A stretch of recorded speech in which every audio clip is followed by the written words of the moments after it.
السلام علیکم ورحمۃ اللہ وبرکاتہ۔ الحمد للہ رب العالمین والعاقبۃ للمتقین والصلاة والسلام علی اشرف الانبیاء والمرسلین وعلی آلہ وصحبہ وبارک وسلم اجمعین والحمد للہ رب العالمین۔ اما بعد فقد قال اللہ تبارک و تعالی فی القرآن المجید والفرقان الحمید اعوذ باللہ من الشیطان الرجیم بسم اللہ الرحمن الرحیم سبحان الذی اسری بعبدہ لیلا من المسجد الحرام إلى المسجد الأقصى الذي باركنا حوله لنريه من آياتنا إنه هو السميع البصير۔ وقال تعالى في مقام آخر في شأن حبيبه الكريم إن الله وملائكته يصلون على النبي يا أيها الذين آمنوا صلوا عليه وسلموا تسليما۔ اللهم صل على سيدنا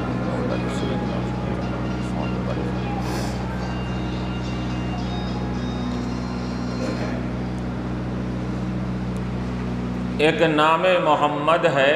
جو بڑھ کر گھٹا نہیں، ایک نام محمد ہے جو بڑھ کر گھٹا نہیں، یوں تو ہر نام میں پنہاں زوال ہے، یوں تو ہر نام میں پنہاں زوال ہے۔ شاعر کہہ رہا ہے کہ محمد صلی اللہ علیہ وسلم کا ایک نام ایسا ہے کہ جب بڑھنا شروع کیا تو بڑھتے رہا ہے، قیامت تک بڑھتا رہے گا۔ ہر نام دنیا میں آئے اور ایک وقت تک بڑھتے رہے، اس کے بعد ان کا بڑھنا، ان کی رفعت، ان کی بلندی ختم ہو گئی، لیکن ایک نام ایسا ہے اللہ تبارک و تعالیٰ کی ذات کے بعد مخلوق میں جو نام کو اللہ تعالیٰ نے جو بلندی عطا فرما دی تو وہ بلندی رکنے والی نہیں ہے، قیامت تک وہ بلندی آگے بڑھتے جائے گی اور نام محمد صلی اللہ علیہ وسلم آگے بڑھتا جائے گا۔ کوئی لفظوں میں کیسے بتائیں، کوئی لفظوں میں کیسے بتائیں، ان کی حد ہے تو کیا ہے، ان کی حد ہے تو کیا ہے۔ ہم نے اپنے بڑوں سے سنا ہے صرف اللہ ان سے بڑا ہے، ہم نے اپنے بڑوں سے سنا ہے صرف اللہ ان سے بڑا ہے۔ اسی کو شاعر کیا کہتے ہیں، لا يمكن السماء ثناء كما كان حقه، لا يمكن الثناء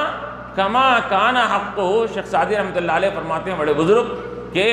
حضور علیہ السلام کی ثنا اور تعریف یہ انسان کے بس کی بات نہیں، مخلوق کے بس کی بات نہیں۔ لا يمكن الثناء كما كان حقه، حضور کی ذات جیسی ہے ویسی تعریف کوئی نہیں کر سکتا، اس لیے ایسا کہہ دو کہ بعد از خدا بزرگ تو ہی قصہ مختصر، کہ اللہ کے بعد اگر کوئی ذات ہے تو وہ محمد صلی اللہ علیہ وسلم کی ذات ہے۔ حاضرین کرام و معزز سامعین، ابھی میں نے جس آیت مبارکہ کی تلاوت کا شرف حاصل کیا، اس میں اللہ تبارک و تعالی واقعہ معراج کی طرف اور اسراء اور معراج کے واقعے کی طرف اشارہ فرما رہا ہے۔ قرآن کریم میں یہ بنی اسرائیل کی یہ ابتدائی پہلی آیت ہے اس کے اندر، اور جیسا کہ علماء نے فرمایا کہ اللہ تبارک و تعالیٰ نے حضور پاک علیہ السلام کو سب سے بڑا معجزہ پہلے جو قرآن کریم کا عطا فرمایا، قرآن کریم کا معجزہ ایسا معجزہ عطا فرمایا کہ جس کی مثال کوئی دنیا مخلوق پیش کرنے سے کیا ہے، کبھی بھی وہ ہمیشہ قاصر رہی۔ تو قرآن کریم کے بعد اگر کوئی معجزہ ہے تو وہ معجزہ ہے معراج النبی صلی اللہ علیہ وسلم کا معجزہ ہے، کہ حضور پاک علیہ السلام کو جو معراج کرائی گئی وہ معجزہ یہ اللہ کے نبی علیہ السلام کے عظیم معجزوں میں سے ایک معجزہ شمار ہوتا ہے۔ کیوں؟ اس وجہ سے کہ معجزہ اسے کہتے ہیں کہ جس کی مثال پیش کرنے سے، جس کی طرح بنا کر پیش کرنے سے مخلوق اور دنیا عاجز ہو، اس کو معجزہ کہتے ہیں۔ معجزہ یہ عاجزی سے بنا ہے. معجز کے معنی ہے عاجز کرنے والی شے. معجزہ ہے اس شے کو کہتے ہیں جو عاجز کرنے والی ہے. تو معجزے کے معنی کیا ہوئے کہ ایسی چیز جو جس کو مخلوق جس کو پیش کرنے سے عاجز آ جائے اس کو معجزہ کہتے ہیں اس کے اندر. تو اللہ تبارک و تعالیٰ نے یہ اپنے حبیب علیہ السلام کو یہ سب سے پہلے قرآن کریم کا معجزہ عطا فرمایا. اور یہ اللہ تبارک و تعالیٰ کا نظام رہا ہے, اس کا قاعدہ رہا ہے کہ ہر زمانے میں, ہر نبی کے زمانے میں, ہر انبیاء علیہ السلام کو مختلف معجزے عطا کیے گئے. تو اس زمانے کے اندر جو چیز زور و شور سے جاری رہتی تھی اور جس فن میں, جس علم میں مہارت اس زمانے میں ہوئی تھی, اللہ تبارک و تعالیٰ اسی فن اور اسی علم کی مہارت تامہ دے کر نبی کو بھیجا کرتا تھا. ہر زمانے میں جو فن اپنے عروج پر رہا ہے, موسیٰ علیہ السلام کے زمانے کو دیکھیے, ان کے زمانے میں یہ جادوگری کا بڑی زور شور سے کیا ہے یہ دورہ چل رہا تھا. یہ جادوگری اتنی زور و شور سے جاری تھی کہ ایک سے بڑھ کر ایک جادوگر وہاں پر ہوا کرتے تھے اور اپنے کرتب کا, اپنے فن کا اظہار کیا کرتے تھے. اللہ تبارک و تعالیٰ نے وہاں اس فن جادوگری کے لحاظ سے اپنے نبی حضرت موسیٰ علیہ السلام کو دنیا میں جب مبعوث فرمایا تو اللہ تعالیٰ نے آپ کو ایسا معجزہ عطا فرمایا کہ آپ کی عصا اور آپ کی لکڑی کو جب آپ ان کے سامنے, کافروں کے فرعون کے سامنے ڈال دیتے, وہ لکڑی آپ کی یہ اژدہا اور سانپ کی شکل بن کر وہ تمام جادوگروں کی جادو کو ختم کر دیا کرتی تھی. تو اللہ تعالیٰ نے حضرت موسیٰ علیہ السلام کو اس زمانے کی فن جادوگری میں سب سے بڑا معجزہ اور کرتب اور کرامت عطا فرما کر بتلا دیا کہ تم لاکھ اپنے فن میں یہ مہارت رکھتے ہو, لیکن ہم اپنے نبی علیہ السلام کو جب مبعوث فرماتے ہیں تو ان کا فن تمہارے تمام فنون پر یہ بھاری ہو جاتا ہے. اسی کو معجزہ کہتے ہیں. اسی طرح عیسیٰ علیہ السلام کے زمانے میں یہ اللہ تبارک و تعالیٰ نے عیسیٰ علیہ السلام کو جب بھیجا تو اس زمانے میں فن طب کا, یہ ڈاکٹری کا اور حکمت کا یہ فن بڑا زور و شور سے جاری تھا. ہر کوئی ایک سے بڑھ کر ایک ماہر تھا, طبیب تھا, ڈاکٹر تھا, حکیم تھا اور مختلف اپنے علاج کرتے تھے. اور بڑے ہی یہ کمال کے ساتھ, دعوے کے ساتھ علاج کیا جاتا تھا کہ میرے پاس فلاں مرض کا یہ علاج ہے, یہ فلاں مرض کا یہ علاج ہے. اور چنانچہ اس زمانے میں کیا ہے کہ جب فن طب کو عروج حاصل تھا تو اللہ تبارک و تعالیٰ نے عیسیٰ علیہ السلام کو بھی ایسا معجزہ عطا فرمایا کہ اللہ تعالیٰ نے وہ تمام ان کے فن طب پر یہ کمال حاصل کر کے ان کے تمام کے مہارتوں کو یہ ختم کر کے اللہ تعالیٰ نے حضرت عیسیٰ علیہ السلام کو ایک ایسا کامل معجزہ عطا فرمایا کہ وہ جس کا علاج کر رہے ہیں. اس زمانے میں کیا تھا کہ کوڑ کی بیماری عام تھی. کوڑ کی بیماری کو یہ علاج کیا جانا یہ ذرا ناممکن تھا اس زمانے میں. حالانکہ وہ چیلنج کیا کرتے تھے اس زمانے میں, ہم ہر مرض کا علاج کر سکتے ہیں لیکن کوڑ کی مرض کو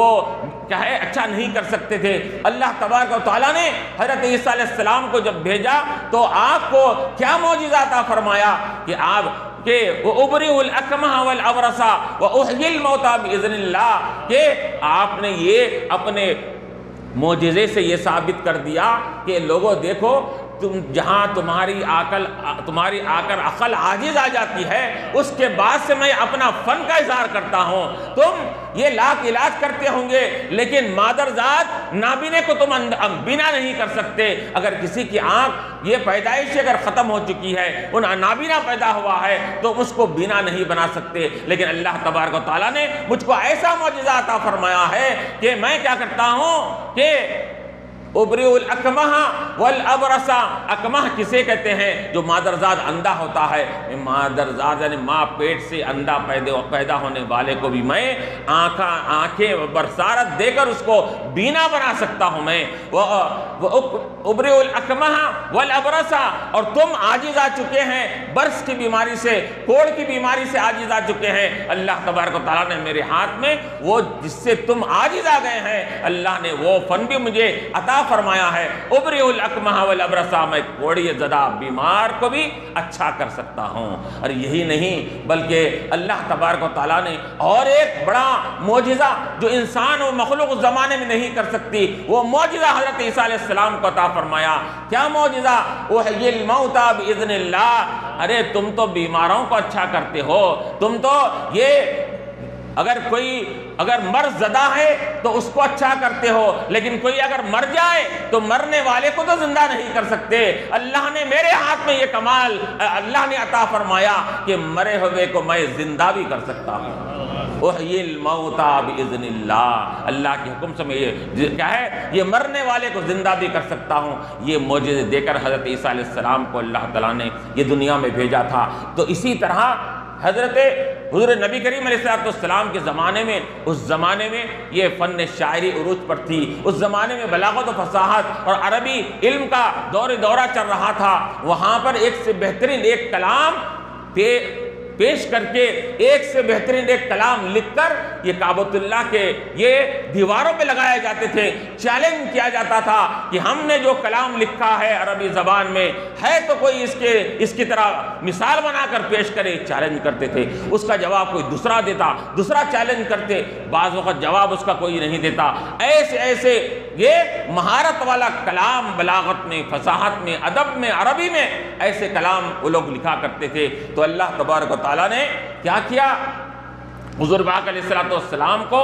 ایسا معجزہ عطا فرمایا، قرآن کریم کا معجزہ عطا فرمایا کہ قرآن کریم جب اللہ تعالیٰ نے نازل فرمایا تو وہاں تو چیلنج کیا جاتا تھا، بڑے بڑے قصیدوں کا، بڑے بڑے کتابوں کا، بڑے بڑے مضامین اور آرٹیکل کا، اس طرح کے آرٹیکل پیش کرو، اس طرح کا مضمون پیش کرو۔ تو اللہ تعالیٰ نے فرمایا ہم نے اپنے حبیب علیہ السلام کو جو معجزہ دیا ہے، ارے پورا آرٹیکل اور تمہارا مضمون، تمہارا یہ پورا مواد اور تمہاری کتاب اور تمہارا ایک مقالہ پیش کرنے کی ضرورت نہیں، بلکہ ہمارے قرآن کی طرح ایک آیت بنا کر پیش کر ڈالو کہ ہم تم کو جب ہم ماہر سمجھیں گے، مہارت سمجھیں گے تمہارے اندر۔ لیکن کیا ہوا کہ کسی بھی قوم کے لوگوں میں کسی کے اندر بھی جرت نہیں ہوئی کہ قرآن کی طرح عربی زبان میں ایک سے بڑھ کر کلام پیش کرتے تھے۔ لیکن قرآن جب آ گیا، حضور پاک علیہ السلام نے قرآن کا معجزہ لوگوں کے سامنے ظاہر فرما دیا، تو کسی کے اندر جرت نہیں ہو سکی کہ وہ ایک آیت کیا، ایک ٹکڑا بھی قرآن کے برابر، قرآن کی مثل لا کر لوگوں کے سامنے پیش کر سکے۔ اور انہوں نے عاجزی کا اظہار کر دیا، اور اللہ تعالیٰ نے خود فرما دیا کہ فَإِن لَمْ تَفْعَلُوا وَلَن تَفْعَلُوا، ارے اگر تم نہ کر سکتے ہو، ارے کیا کر سکتے ہو، ہرگز تم کر بھی نہیں سکتے، یہ ہمارے کلام کے مثل لا نہیں سکتے۔ تو اللہ تعالیٰ نے حضور پاک علیہ السلام کو سب سے پہلے معجزہ قرآن کا عطا فرمایا۔ اب اس کے بعد دیکھیے کہ اللہ تبارک و تعالیٰ کو یہ اللہ تعالیٰ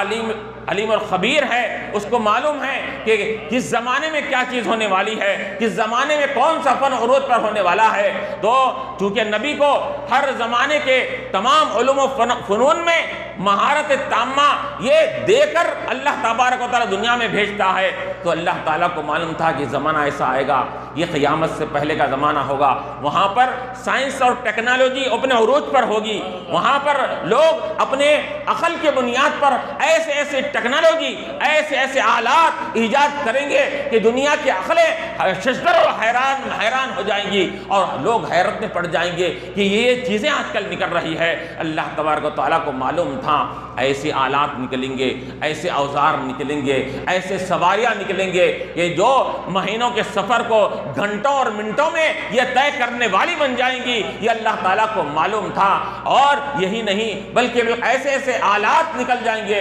ایسے وہاں پر ایجادات ہوں گے اس کے اندر کہ انسان وہ ایجادات کو استعمال تو کر رہا ہے لیکن عقل اس کی دم بخود ہے۔ یہ کیسا آلہ یہ انسانی عقل نے یہ ایجاد کیا ہے اس کے اندر۔ تو اللہ تبارک و تعالیٰ نے یہ سب ایجادات، یہ سب اختراعات، یہ سب سائنس اور ٹیکنالوجی سے یہ بڑھ کر ایسا معجزہ اللہ تعالیٰ نے اپنے حبیب پاک علیہ السلام کو عطا فرمایا۔ معجزہ معراج، جو معراج کا جو معجزہ تھا وہ اللہ تعالیٰ نے حضور علیہ السلام کو عطا فرمایا اور بتلا دیا کہ لوگوں یہ یاد رکھو، اگر تم اپنے سائنس اور ٹیکنالوجی میں تم مہارت تامہ رکھتے ہو تو بتاؤ کہ تم اگر یہ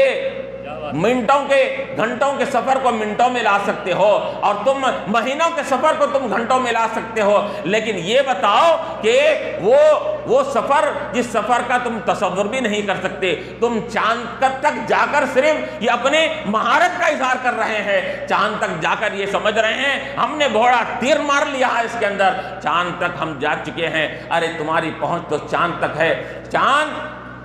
آگے بھی، اور اس کے آگے بھی تو دنیا ہے اس کے اندر۔ اللہ تعالیٰ نے بتلا دیا کہ تم چاند تک جا کر تم یہ چیلنج کر رہے ہو، ہم ہمارے نبی کو چاند تو کیا، چاند سے ماورا، آسمان تو کیا، آسمانوں سے ماورا، یہ عرش تو کیا، یہ سدرہ کیا، سدرہ سے ماورا، تو ہم عرش الہی پر ہم ان کو پہنچاتے ہیں، لے جاتے ہیں، اور کیسا لے جاتے ہیں کہ تمہارے ایجادات، تمہاری ٹیکنالوجی وہاں پر آ کر اپنے گھٹنے یہ ٹیک دیتی ہے اس کے اندر کہ ایسا واقعہ کیسے ہو سکتا ہے۔ یہ ہم اتنے آج سائنس کے معاملے میں اتنے ترقی کرنے کے باوجود بھی آج ہم ایسی مثال پیش کرنے سے قاصر ہے۔ تمہاری عقل عاجز آ جائے گی، اور عقل عاجز آ جانے کے بعد تم خود اس کے سامنے گھٹنے ٹیک کر سر تسلیم خم کر لو گے کہ یقیناً یہ واقعہ معراج یہ ہماری عقلوں میں آنے والا نہیں ہے۔ تو اللہ تبارک و تعالیٰ نے معراج کے واقعے سے حضور پاک علیہ السلام کو مشرف فرمایا، یہ بتلانے کے لیے کہ اے لوگو، آج سائنس اور ٹیکنالوجی کا جو زمانہ ہے، تم لاکھ اس کے اندر تم مہارت اور آگے بڑھ چکے ہوں گے، لیکن اب بتاؤ کیا تمہارے اندر اتنی طاقت ہے کہ تم آسمانوں سے آگے جا سکو اور اس کے اوپر کے تمام چیزوں سے تم یہ بہرمند ہو سکو؟ یہ تمہارے اندر یہ طاقت نہیں ہے۔ تو اللہ تبارک و تعالیٰ نے حضور پاک علیہ السلام کو معراج کے معجزے سے سرفراز فرمایا اور بتلا دیا کہ یاد رکھو کہ نبی جس زمانے میں آتا ہے اس زمانے کے تمام لوگوں میں ہر علم میں، فن میں، ہر شے میں وہ ماہر اور کامل ہوا کرتا ہے۔ یہ زمانہ یہ اہم علم کا زمانہ، سائنس کا زمانہ، ٹیکنالوجی کا زمانہ ہے۔ تو اللہ تبارک و تعالیٰ نے قیامت تک کیا کیا ہونے والا ہے، قیامت تک کون سے علوم آنے والے ہیں، تمام علم سے اللہ تبارک و تعالیٰ نے اپنے حبیب پاک علیہ السلام کو بہرمند فرما دیا تھا۔ کوئی یہ نہیں کہہ سکتا کہ حضور پاک علیہ السلام آج سے 1400 برس پہلے آپ تھے، آپ کو سائنس کا نعوذ باللہ علم نہیں ہے، آپ کے پاس ٹیکنالوجی کا علم نہیں تھا، آج آپ کو موجودہ زمانے کا علم نہیں تھا۔ یہ کہنے والا اگر کوئی کہے گا تو ایمان سے اپنے آپ کو خارج کر لے گا اس وجہ سے کہ اللہ تعالیٰ نے کیا فرمایا، الرحمن علم القرآن، رحمان نے اپنے حبیب کو قرآن سکھا دیا۔ اب بتائیے قرآن میں کیا چیز نہیں ہے؟ قرآن میں اللہ تعالیٰ نے ہر علم اور فن کو اللہ تعالیٰ نے اس کے اندر رکھ دیا۔ وَلَا رَدْبٍ وَلَا يَابِسٍ إِلَّا فِي كِتَابٍ مُبِينٍ، کوئی تر، کوئی خشک چیز، کوئی چھوٹی بڑی چیز نہیں ہے جو قرآن میں موجود نہیں ہے، ہر چیز قرآن کے اندر موجود ہے۔ تو اس زمانے کا علم بھی ہے، قیامت تک آنے والی تمام چیزوں کا علم قرآن کے اندر موجود ہے۔ کیوں؟ اس وجہ سے کہ قرآن اب یہ قیامت تک آنے والوں کے لیے رہبر ہے، یہ ہدایت دینے والا ہے۔ اگر اس کے اندر وہ چیزیں اگر نہ ہو جو قیامت سے آنے والے کے لیے رہبری کر سکے تو پھر خدا یہ کیا بولیں گے کہ نعوذ باللہ قرآن کو ہم ناقص قرار دینا پڑے گا، اور اللہ کا کلام ناقص نہیں ہو سکتا۔ تو معلوم ہوا کہ قیامت تک آنے والے تمام چیلنجز کا جواب اس کے اندر ہے، تمام علوم کا جواب قرآن کے اندر ہے۔ وہ قرآن کی یہ نعمت سے اللہ تعالیٰ نے اپنے حبیب پاک علیہ السلام کو بہرمند فرمایا۔ تو اللہ تعالیٰ نے دو معجزے، ایک قرآن کا معجزہ، ایک معراج النبی صلی اللہ علیہ وسلم کا معجزہ، یہ اللہ تعالیٰ نے حضور پاک علیہ السلام کو عطا فرمایا۔ اور پھر چنانچہ اب آپ دیکھیے اس کے اندر کہ انسان اب کرنٹ بھی پیدا کر رہا ہے، بجلی بھی پیدا کرتا ہے۔ بجلی کی رفتار کا کیا عالم ہے، یہ سائنسداں کہتے ہیں، یہ ماہرین کہتے ہیں اس کے اندر کہ ایک سیکنڈ میں کئی لاکھ میل کا سفر بجلی طے کرتی ہے۔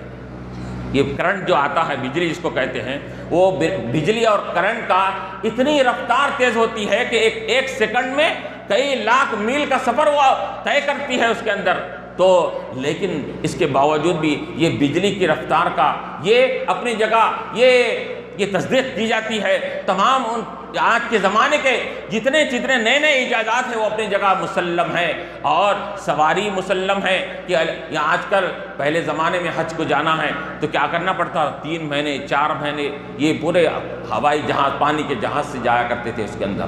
اب سائنس اور ٹیکنالوجی ترقی کی تو اس کے بعد ہوائی جہاز بنا، تو وہ مہینوں کے سفر کو، 4-5 مہینے کے سفر کو سائنس اور ٹیکنالوجی نے کیا کیا، 4-5 گھنٹے کے اندر پہنچا دے رہے ہیں۔ آج 4-5 مہینے کے سفر کو 4-5 گھنٹے میں یہ جدہ اور مکے تک پہنچا دیا جا رہا ہے۔ اتنی سائنس ترقی کی ہے، لیکن بتائیے کیا ایسا بھی کوئی انہوں نے سواری نکالی ہے کہ جو سواری پلک جھپکنے تک یہاں سے نکل کر یہ آسمانوں سے ہوتے ہوئے سدرہ سے آگے بڑھ کر عرش الہی تک جا کر واپس آ جائے اور اس کے اندر چند سیکنڈ بھی نہ لگے، ایسی سواری بتائیے نکالے انہوں نے؟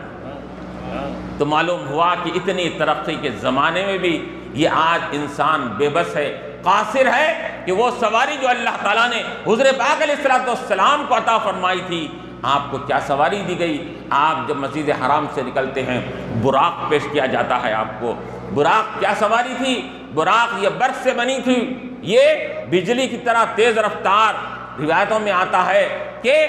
ہماری نگاہ جہاں جا کر ختم ہوتی ہے اس کا ایک ایک قدم وہاں جا کر ختم ہوا کرتا تھا۔ نگاہ جہاں ختم ہوتی ہے ہماری نگاہ کہاں تک نہیں جاتی، یہ ہزاروں میل تک ہماری نگاہ جا سکتی ہے اگر راستہ ہموار ہے تو وہ سواری کا یہ عالم تھا کہ ایک قدم یہاں رکھتا تو دوسرا قدم ہماری نگاہ جا کر جہاں ختم ہوتی وہاں پر وہ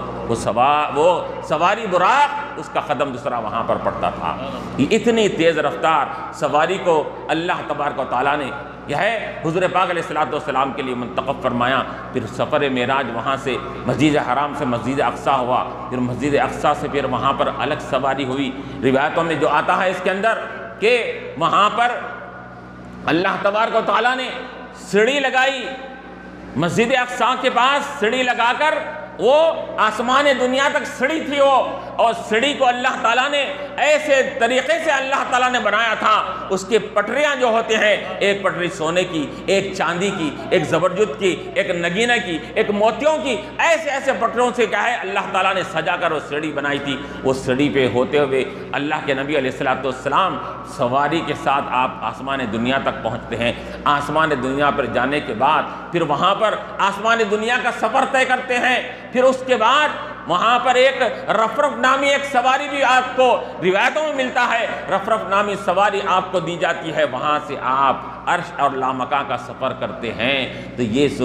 سواری آپ کو عطا کی گئی تھی۔ علماء فرماتے ہیں کہ یاد رکھیں کہ یہ جو سواری ہے یہ سواری کی تیز رفتاری ہے، یہ اس کی برق رفتاری ہے، اور اس کے اندر جو اللہ تعالیٰ نے سرعت و تیزی کو رکھا ہے، اس کا مطلب یہ نہیں ہے کہ کوئی یہ نہ کہے کہ نبی کی طاقت نہیں تھی، یہاں پر یہ سواری کی طاقت تھی۔ سواری کی طاقت کے بلبوتے پر اللہ کے نبی علیہ السلام وہاں تک پہنچے۔ اگر سواری نہ ہوتی تو پھر اللہ کے نبی علیہ السلام وہاں تک نہیں جا سکتے۔ علماء نے لکھا، شارحین نے بتایا کہ یہ سواری جو حضور کو عطا کی گئی تھی، یہ سواری کا مقصد یہ تیز رفتاری، اس کی تیز رفتاری کے ذریعے سے حضور کو پہنچانا مقصد نہیں تھا۔ سواری کا مقصد یہ تھا کہ حضور کا پروٹوکول کو ثابت کیا جائے، حضور کے اعزاز کو ثابت کیا جائے، حضور کی تکریم کو ثابت کیا جائے، حضور کی عزت نوازی کو ثابت کرنے کے لیے۔ مثال کے طور پر میں یہاں سے چند قدم فاصلے پر میں یہاں سے وہاں تک پیدل اطمینان سے جا سکتا ہوں، لیکن اگر راستے میں کوئی ہمارا مسلم مل جائے اور وہ کہے کہ آپ میری گاڑی پر بیٹھیے، اب میں وہاں تک چھوڑ دیتا ہوں، میں حالانکہ میں اطمینان سے جا سکتا ہوں، لیکن وہ میرے تکریم کرتے ہوئے، عزت کرتے ہوئے مجھے وہاں تک پہنچاتے ہیں، تو اس کا مطلب یہ نہیں ہوتا کہ میں پیروں سے جانے کے قابل نہیں۔ اسی طرح علماء فرماتے ہیں کہ یہ رفتار والی گاڑی حضور کو پہنچا رہی ہے، تو یہ بس سمجھو ہمارے آقا علیہ السلام یہ سواری نہ ہوتی تو نہ پہنچ سکتے۔ ارے حضور کے نور کی رفتار، آج بنائی جانے والی بجلی کی رفتار کا یہ عالم ہے، تو وہ نور مبارک صلی اللہ علیہ وسلم جس نور کو اللہ تعالیٰ نے اپنے خاص قدرت کاملہ سے پیدا فرما کر تمام عالم کے یہ کائنات کے ذرے ذرے کو اس نور سے پیدا فرمایا، اس نور کی قوت اور طاقت کا کون اندازہ لگا سکتے ہیں؟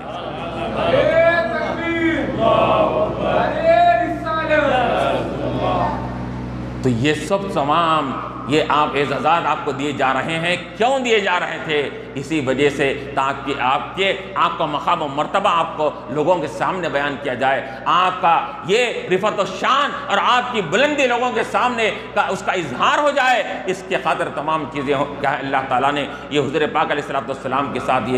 یہ معاملہ فرمایا۔ اب دیکھیے یہاں پر یہ معراج کا معجزہ جو دیا گیا اس کے اندر، یوں تو اگر اب آج سائنس اور ٹیکنالوجی کے زمانے میں، اب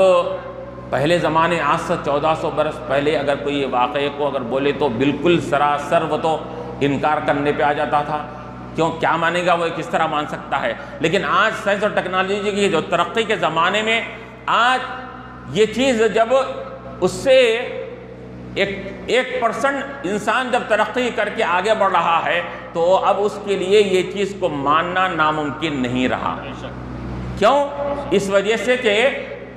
اب آج کل ایسے ایجادات نکل چکے ہیں اس کے اندر، آپ یہاں بیٹھے بیٹھے اگر آپ صرف کھٹکے دبائیے، آپ امریکہ میں بیٹھے ہوئے شخص کو یہاں بیٹھے بیٹھے دیکھ لے رہے ہیں، صرف آپ رنگ کیجئے، رنگنگ کریے خالی اس کے اندر، ختم۔ اس کے بعد جیسا ہی وہاں پر انہیں وہ فون ریسیو کیا، اٹھا لیا، آپ یہاں بیٹھے بیٹھے امریکہ کے شخص کو دیکھ رہے ہیں۔ یہ سائنس اور ٹیکنالوجی کی یہ ترقی اس زمانے میں ہو چکی ہے،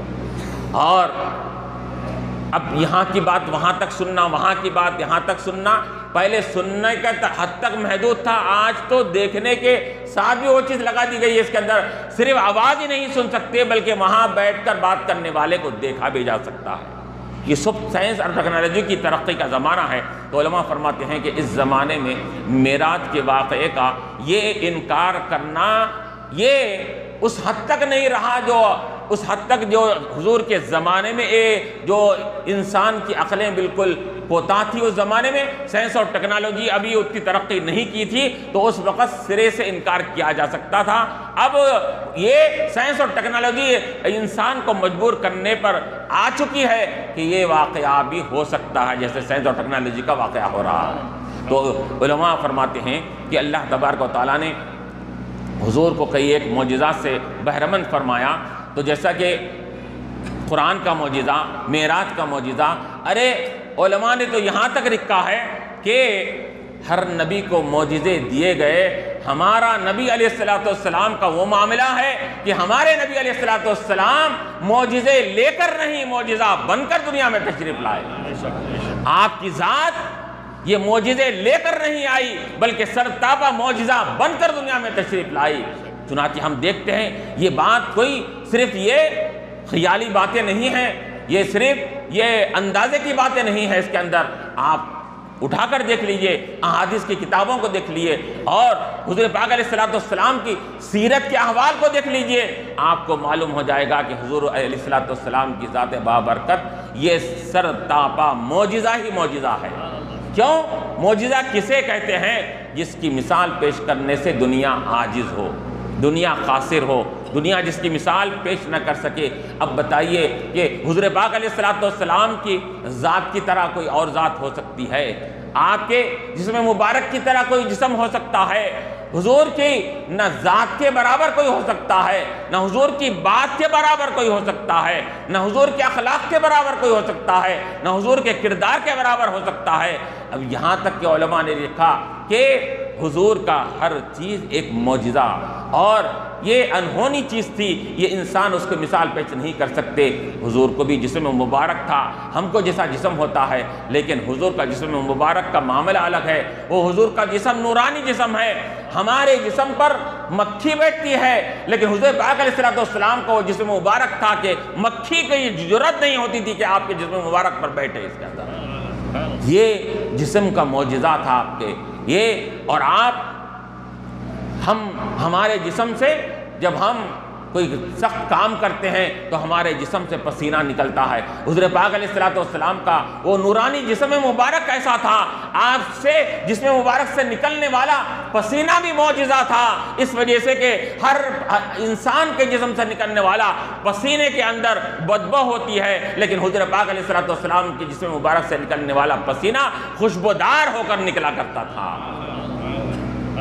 یہ مثالیں مسلم شریف کی روایت ہے، مسلم شریف کی روایت میں آتا ہے کہ حضرت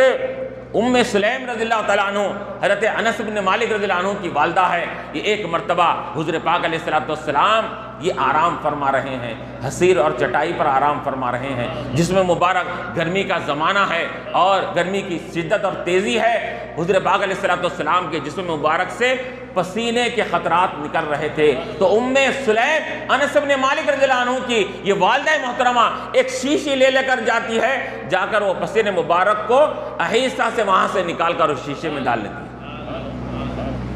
یہ روایت سیاہ ستہ کے علاوہ نہیں، مسلم شریف کی روایت ہے۔ اب انکار کیجئے اس کو، مسلم شریف کی، بخاری مسلم جو کہا جاتا ہے اس کے اندر صحیحین شیخان جس کو بولا جاتا ہے، وہ مسلم شریف کی روایت میں آتا ہے۔ تو جمع کرنے لگی شیشے کے اندر، حضور پاک علیہ السلام نیند سے بیدار ہوئے، آرام سے جب اٹھے تو آپ نے دیکھا کہ ام سلیم شیشے میں کوئی چیز جمع کر رہی ہے، تو آپ نے کیا فرمایا کہ اے ام سلیم کیا کر رہی ہو؟ تو ام سلیم رضی اللہ تعالیٰ عنہ نے فرمایا کہ یا رسول اللہ صلی اللہ علیہ وسلم، آپ کے جسم مبارک سے نکلنے والے پسینے کو شیشے میں جمع کر رہی ہوں، کیوں جمع کر رہے ہو؟ تو ام سلیم نے کہا کہ اس آپ کے پسینے مبارک کو میں ہمارے عطر میں ملا لوں گی تاکہ ہمارے عطر کی خوشبو میں اور اضافہ ہو جائے، وہ عطر کو ہم اپنے دلہنوں کو لگائیں گے۔ اب دیکھیے یہاں پر حضور پاک علیہ السلام کے سامنے وہ جمع بھی کر رہی ہے اور کہتی ہے کہ اس پسینے کو ہم عطر میں ملا لیں گے تاکہ عطر کی خوشبو میں اور اضافہ ہو جائے، اور وہ آپ کی جسم مبارک سے نکلنے والے پسینے کی برکت سے اور ہم اپنے دلہنوں کو لگائیں گے تو دلہنوں کی زندگی میں بھی اللہ تعالیٰ خیر و برکت ڈالے گا اس کا۔ اب پھر حضور کیا فرما رہے ہیں؟ حضور یہ نہیں کہتے کہ ام سلیم یہ کیا کر رہی ہو، یہ پسینے کو عطر میں ملانا یہ کون سا یہ کانسیپٹ ہے، کون سا نظریہ ہے؟ حضور نے یہ نہیں فرمایا، حضور نے مسکرائے اور حضور خاموشی اختیار کی۔ تو کیا معلوم ہوا کہ حضور پاک علیہ السلام سے نکلنے والا پسینے مبارک بھی برکتوں کو لے کر نکلتا تھا، خوشبوؤں کو لے کر نکلتا تھا۔ اور یہی نہیں بلکہ روایتوں میں کہتا ہے آپ کی ہر شے معجزہ ہے، ہر شے معجزہ ہے، ہر چیز معجزہ ہے۔ آپ کا بات کرنا معجزہ، آپ کا گفتگو کرنا معجزہ، آپ کا سننا معجزہ، آپ کا دیکھنا معجزہ۔ ہم دیکھتے ہیں تو سامنے کی چیزوں کو دیکھتے ہیں، حضور فرماتے ہیں میں پیچھے کی چیزوں کو بھی اس طرح دیکھتا ہوں جیسا سامنے کی چیزوں کو دیکھتا ہوں۔ ہم پیچھے نہیں دیکھ سکتے، ہماری آنکھیں سامنے ہیں لیکن ہم صرف سامنے دیکھ سکتے ہیں۔ حضور فرماتے ہیں پیچھے بھی دیکھتا ہوں۔ بلکہ یہی نہیں، حضور نے کیا فرمایا؟ انی ارا خشوعکم و خضوعکم، میں تمہارے نمازوں میں، تم نماز پڑھتے ہو، میں سامنے امامت کرتا ہوں، پیچھے کس مصلی کے اندر کتنا خشوع خضوع پایا جا رہا ہے اس کو بھی دیکھتا ہوں میں۔ حضور انسان کے اندر کے سینے میں چھپے ہوئے اللہ کے خوف اور خشیت اور ڈر کو وہ بھی حضور فرماتے ہیں وہ بھی دیکھتا ہوں اس کے اندر۔ سننے کا معاملہ آ جائے، حضور کا سننا بھی معجزہ کہ ہم سنتے ہیں تو اپنے کانوں سے سنتے ہیں، ایک حد تک سنیں گے، ایک لمٹ تک سنیں گے، ایک فاصلے تک سنیں گے۔ حضور پاک علیہ السلام فرماتے ہیں انی اسمعو ما لا تسمعون، میں وہ چیزیں سنتا ہوں جس کو تم نہیں سن سکتے۔ ارے میں یہاں پر بیٹھ کر آسمانوں پر چلنے والی آوازوں کو سنتا ہوں، یہاں بیٹھ کر میں یہ لوح محفوظ پر لکھے جانے والی قلم کی کھڑکھڑاہٹ کی آواز کو بھی سنتا ہوں۔ یہاں بیٹھ تصریف القلم، اسمع تصریف القلمی، قلم کے چلنے کی آواز کو بھی بیٹھ کر روئے زمین پر سنتا ہوں میں۔ وہ قلم جو روئے عرش اس کے اوپر لوح محفوظ پر لکھا جانے والا قلم ہوتا ہے۔ اب بتائیے سماعت کا کیا عالم ہوگا؟ تو ایسی سماعت لا کر پیش کیجئے، ایسی بصارت لا کر پیش کیجئے۔ ایسا دیکھنا کوئی اور مخلوق کر سکتی ہے، ایسا سننا کوئی اور مخلوق کر سکتی ہے، تو معلوم ہوا حضور کی سماعت بھی معجزہ، حضور کی بصارت بھی معجزہ، حضور کا دیکھنا معجزہ، حضور کا یہ بولنا معجزہ۔ آپ بولتے ہیں، ہم بھی بولتے ہیں، آپ بھی بولتے ہیں، لیکن بتائیے حضور پاک علیہ السلام جب بول رہے ہیں تو اللہ تعالیٰ کیا فرما رہا ہے؟ اے حبیب آپ اپنی زبان سے بول رہے ہیں، آپ نہیں بول رہے ہیں، آپ کی زبان سے ہم بول رہے ہیں۔ وما ينطق عن الهوى ان هو الا وحی یوحی، اے نبی آپ جب گفتگو کرتے ہیں تو وہ آپ کی گفتگو نہیں ہوتی ہے، یہ اللہ تعالیٰ کی طرف سے وحی ہوتی ہے جو آپ اپنی زبان مبارک سے ادا کرتے ہیں۔ اس کا تو حضور کا بات، حضور کی گفتگو بھی یہ اللہ تعالیٰ کی طرف سے وحی ہوتی ہے، یہ حضور کی بات بھی معجزہ ہے۔ یہی نہیں بلکہ حضور پاک علیہ السلام کے جسم مبارک سے نکلنے والے تمام جو رطوبات ہوتے ہیں، انسان جس کو کراہت محسوس کرتا ہے، جس کو دیکھ کر انسان ناگواری محسوس کرتا ہے، حضور علیہ السلام یہ کا لعاب مبارک یہ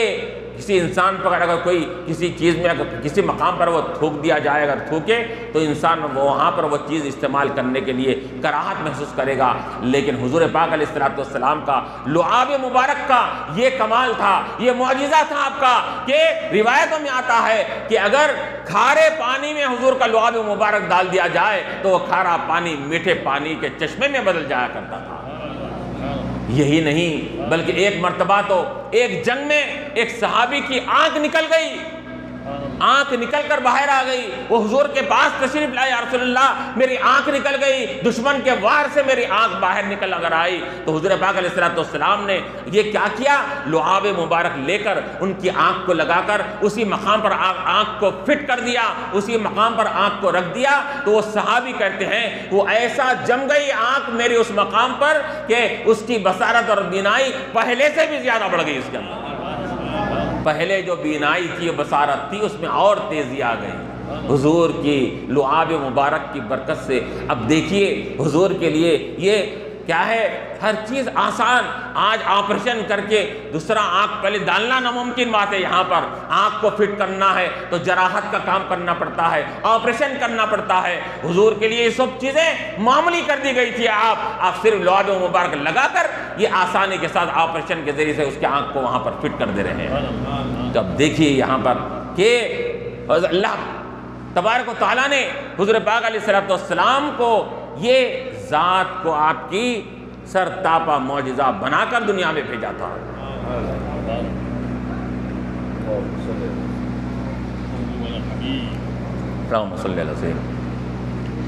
اور اسی طرح اب ہم اگر دیکھیں تو حضور کے بینے مبارک، ناک جو ہم صاف کرتے ہیں جس کو ہم ریٹ بولتے ہیں، اور علماء نے ریٹ کا استعمال کرنا نبی کے لیے یہ بھی کسر شان میں گستاخی کہا گیا ہے۔ ریٹ نہیں بولیں گے، بینے مبارک سے نکلنے والے رطوبات، نکلنے والے لکوڈز جو ہم جو بولتے ہیں اس کو، وہ رطوبات نکلنے والی بہت پتلی سیال چیز جو حضور سے نکلا کرتی تھی، وہ رطوبات بھی کیا ہوتی تھی، یہ صحابہ کے لیے باعث برکت بنتی تھی۔ روایت میں آتا ہے کہ حضور جب وضو فرماتے، بخاری کی روایت اٹھا کر دیکھ لیجئے، یہ عروہ ابن مسعود، یہ ایک شخص بعد میں انہوں نے صحابی ایمان قبول کر لیے، وہ ابھی ایمان قبول نہیں کیے تھے، تو کفار مکہ نے ان کو عروہ ابن مسعود کو بھیجا تھا، جاؤ جا کر محمد صلی اللہ علیہ وسلم ایک نئے دین کا پرچار کر رہے ہیں، ان کے جا کر ان کی کیفیت لے کر آؤ، کیا وجہ ہے کہ لوگ کیا ہے ان کے دین کی طرف مائل ہوتے جا رہے ہیں۔ تو وہ عروہ ابن مسعود حضور پاک علیہ السلام کی خدمت میں جب حاضر ہوا، تو آنے کے بعد جب حاضر ہوئے تو انہوں نے کیا دیکھا کہ حضور وضو فرما رہے ہیں۔ ایسے وقت میں آئے وہ عروہ ابن مسعود جبکہ حضور وضو فرما رہے تھے، حضور وضو فرماتے ہوئے جب اس نے دیکھا کہ حضور وضو فرما رہے ہیں، تو آپ کے جب ہاتھ دھوتے ہیں تو ہاتھ کا پانی زمین پہ گرنے سے پہلے صحابہ اپنے ہاتھوں میں لے رہے ہیں، کلی کر رہے ہیں تو کلی کا پانی زمین پر گرنے سے پہلے صحابہ اپنے ہاتھوں میں لے رہے ہیں، ناک صاف کر رہے ہیں، ناک سے رطوبات نکال رہے ہیں، وہ رطوبات کو زمین پر گرنے نہیں دیتے، وہ ہاتھوں میں لے رہے ہیں، اور ہاتھوں میں ہی نہیں لے رہے ہیں، وہ ہاتھوں میں لے کر اپنے چہروں پر مل رہے ہیں۔ جس کو وہ پانی نصیب نہیں ہوا، جس کو ملا اس کے ہاتھوں کو اپنے ہاتھ مس کر کے اپنے ہاتھوں پر اپنے چہروں پر مس کر رہے ہیں۔ یہ حالت دیکھا وہ عروہ ابن مسعود نے، یہ حالت دیکھی، ارے یہ گرویدہ، یہ فریفتہ، یہ عاشقی، یہ محبت ہم نے آج تک نہ دیکھی نہ سنی۔ لیلا مجنوں کی کہانی ہم نے سنا، شیریں فرہاد کی ہم نے کہانی سنا، لیکن یہ سننے میں کبھی نہیں آیا کہ مجنون لیلا کے یہ رطوبات کو بھی نگل لیا، اس کے لعاب کو بھی نگل لیا، اس سے نکلنے والے پانی کو بھی یہ اپنے چہروں پر مل لیا۔ یہ آج تک کسی عشق و محبت کی کسی عشق و محبت کی داستان میں یہ چیز ہم نے نہیں دیکھی جو آج میں نے دیکھا۔ اپنے قوم سے جا کر کہتا ہے اے لوگو ان سے پنگا لینا چھوڑ دو، ان سے مقابلہ کرنے کا یہ بہانہ منصوبہ چھوڑ دو۔ ارے جو قوم اپنے نبی کے فضلات کو نیچے گرنے نہیں دیتی، وہ قوم ان کے خون کو کیسا نیچے گرنے دے گی؟ اس کے آ کر اس نے ایسا کہا اس سے تم مقابلہ نہیں کر سکتے اس قوم کے ساتھ۔ تو حضور پاک علیہ السلام کی ہر شے معجزہ، ہر چیز معجزہ ہے اس کے اندر۔ روایتوں میں جیسا کہ آج کل بھی اب آپ اگر حج کے لیے وہاں پر جاتے ہیں، راستے میں مدینے سے آتے وقت، مکے سے آتے وقت کئی ایک ایسے کنویں ہیں آج تک، آج وہ سعودی کے لوگوں بھی اس بات کو مانتے ہیں، وہاں پر لوگوں کو کھڑا کرے ہیں اس کے اندر کہ جس کنویں کے اندر وہ پانی کڑوا تھا، حضور نے لعاب مبارک ڈالا تو وہ پانی میٹھا بن گیا اس کے اندر۔ لوگ وہ چشموں کا پانی لے کر آج بھی آتے ہیں اس کے اندر۔ تو حضور پاک علیہ السلام، اور یہی نہیں بلکہ ہم چلتے ہیں، حضور علیہ السلام بھی چل رہے ہیں، ہم چلتے ہیں تو ہمارے جسم کا سایہ پڑتا ہے، لیکن حضور پاک علیہ السلام چل رہے ہیں، جسم مبارک کا اعجاز دیکھیے، آپ چل رہے ہیں تو جسم مبارک کا سایہ نہیں پڑتا۔ یہ جسم کا اعجاز تھا، جسم کا معجزہ تھا۔ غرض یہ کہ اللہ تبارک و تعالیٰ نے سر تاپا معجزہ بنا کر آپ کو دنیا میں مبعوث فرمایا تھا۔ اسی وجہ سے ہم کیا دیکھتے ہیں کہ اگر ہم یہ آج کی رات میں جو اللہ تبارک و تعالیٰ نے ایک عظیم معجزے سے حضور پاک علیہ السلام کو نوازا اور مشرف فرمایا تھا اس کے اندر، اور اس کے یاد میں ہم یہاں جمع ہوتے ہیں اور حضور پاک علیہ السلام کے اس معجزے کا تذکرہ کرتے ہیں، آپ کی شان و عظمت کو تذکرے کے لیے لوگوں کے سامنے اس کو بیان کرتے ہیں۔ اور یہ ایک امتی ہونے کے ناطے یہ ایک فریضہ بھی ہے، اس کی ذمہ داری ہے کہ اپنے نبی علیہ السلام کو اللہ تعالیٰ نے جو بلند مقام آج کی رات عطا فرمایا، ایسا بلند مقام جو آج تک اللہ تعالیٰ نے کسی مخلوق کو، بلکہ انبیاء علیہ السلام جو اللہ کی پسندیدہ مقبول محبوب جماعت ہے، وہ انبیاء علیہ السلام کی جماعت کو بھی یہ مقام نہیں مل سکا جو مقام اللہ تعالیٰ نے ہمارے آقا علیہ السلام کو عطا فرمایا۔ تو ایسا بلند و بالا مقام اللہ تعالیٰ نے عطا فرمایا، اور تو یہ کیا ہونا چاہیے کہ امتی کو اپنے نبی علیہ السلام کے یہ ذات کے اوپر، آپ کی اس معجزے کے اوپر فخر کرنا چاہیے، اور اپنے سر کو بلند کرتے ہوئے اس شان کا اظہار کرنا چاہیے، اس معجزے کا اظہار کرنا چاہیے، اور ان کمالات کا اظہار کرنا چاہیے جو کمالات اللہ تعالیٰ نے آج کی رات حضور کو عطا فرمائے ہیں۔ یہ امتی کا فریضہ تھا، لیکن کیا ہو رہا ہے آج یہ سوشل میڈیا پر، یہ مختلف چیزوں پر، آج کل جو واٹس ایپ آ گیا، آج کل جو فیس بک ہے اور یہ انسٹاگرام وغیرہ ہے، اس کے ذریعے سے لوگ یہ غلط پرچار کر رہے ہیں، غلط عقیدے کو لوگوں کے اندر پھیلا رہے ہیں اس کے اندر۔ اور یہاں تک کہ کئی لوگوں نے مجھ سے سوال کیا کہ ارے حافظ صاحب ہم رجب کا روزہ 2 روزے رکھتے ہیں یا 1 روزہ رکھتے ہیں، تو ہم نے سوشل میڈیا پر ایک مقرر سے ہم نے سنا کہ اس دن روزہ نہیں رکھنا، اس کے اندر بالکل بدعت ہے، یہ ناجائز ہے، یہ آپ عام دنوں میں روزہ رکھ لیے، اس دن روزہ نہیں رکھنا۔ انہوں نے کہا کہ استغفر اللہ، یہ روزے سے روک رہے ہیں، حالانکہ حدیث شریف میں واضح آ گیا کہ رجب کے ہر دن کے روزے کا ثواب، 1 دن کے روزے کا ثواب 1 سال کے روزوں کے برابر ہے، خواہ وہ کسی دن بھی رہے روزہ ہو۔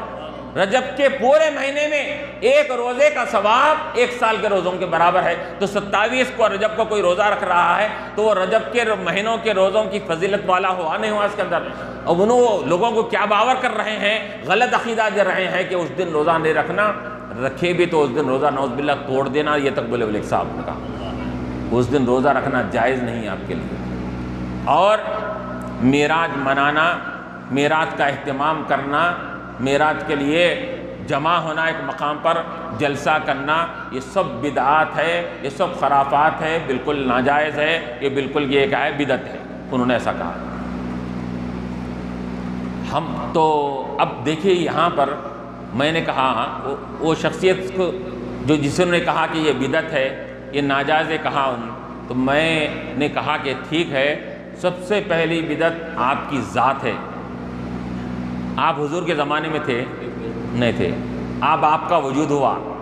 آپ کی ذاتی بدعت ہے اس کے اندر۔ آپ اپنی ذات کو ختم کریے پہلے، آپ کی ذاتی بدعت بن کر آئی ہے دنیا میں، کیونکہ جو چیز حضور کے زمانے میں نہیں تھی وہ اس کو وجود میں لانا ہی بدعت ہے۔ آپ کی ذات بھی نہیں تھی حضور کے زمانے میں، آپ خود بدعت ہے، سب سے بڑی بدعت۔ تو یہ دیکھیے، ہاں خود بھی کر لیجئے، اب آپ وجود دنیا سے ختم کر لیجئے، آپ رہنے کے قابل نہیں ہے، کیونکہ آپ بدعتی ہے آپ کے اندر۔ اب دیکھیے، حالانکہ عام حدیث تو یہ رجب کے مہینے کی فضیلت والی حدیث 27 رجب کو بھی صادق آئیں گی، فٹ ہوں گی اس کے اندر، لیکن اس کے علاوہ بھی اور دوسری حدیث کی کتابوں میں، مثال کے طور پر بیہقی شعب الایمان، جن کی حدیثوں کے حوالے یہ لوگ بھی اپنے مطلب کی بات آئی تو حوالہ دیتے ہیں اس کے اندر، بیہقی میں روایت آئی ہے اس کی، اور اس کو ہمارے اکابر جلال الدین سیوطی رحمۃ اللہ علیہ نے، مختلف علماء نے اپنی کتابوں میں یہ حدیث درج کیا ہے کہ 27ویں شب کو رات میں شب بیداری کرنا، دوسرے دن روزہ رکھنا، یہ اللہ کے نبی علیہ السلام کو پسندیدہ تھا۔ تو حضور نے فرمایا کہ جو 27ویں شب کو رات میں عبادت کر کے دوسرے دن روزہ رکھے گا، اللہ تبارک و تعالیٰ جنت کی نہر سے ایسا پانی پلائیں گے قیامت کے دن کہ وہ جنت میں جانے تک پھر وہ اس کو پیاس نہیں لگے گی اس کے اندر۔ یہ حدیث کو ہمارے اکابر علماء نے اس کو درج کیا، نوٹ کیا، اس کا بتایا اس کے اندر۔ یہاں پر حدیثیں ہم ثابت کر رہے ہیں، اور یہ لوگ کہہ رہے ہیں اس کے اندر کے عالم کیا ہے، مت جگو۔ اب میں نے کہا کہ جمعے کے بیان میں بھی میں نے کہا، وَمَنْ أَظْلَمُ مِمَّنْ مَنَعَ مَسَاجِدَ اللَّهِ أَنْ يُذْكَرَ فِيهَا اسْمُهُ۔ ارے اللہ کے مساجد میں اللہ کے بات، اللہ کے رسول کی بات، اللہ کے ذکر کی بات کو روکنے والے سے بڑھ کر کوئی ظالم نہیں، اللہ تعالیٰ خود فرما رہا ہے۔ وَمَنْ أَظْلَمُ، کون ظالم ہے اس سے بڑھ کر جو اللہ کے مساجد میں ان یذکر فیہا اسمہ، کہ اللہ کا نام، اس کے حبیب کا نام لیا جا رہا ہے اور یہ کہہ کر روک رہا ہے کہ یہ بدعت ہے، ناجائز ہے، بالکل اس سے بڑھ کر ظالم کوئی نہیں ہو سکتا۔ یہ خود بھی ظالم ہے اور یہ لوگوں کو بھی کیا کر رہے ہیں، غلط پرچار کر کے، غلط عقیدہ لوگوں میں پھیلا کر یہ لوگوں کے عقیدوں کو خراب کرنے کی کوشش کر رہے ہیں۔ تو غرض یہ کہ ایسی باتوں میں کون لوگ آ رہے ہیں جو بالکل جن کے ذہن،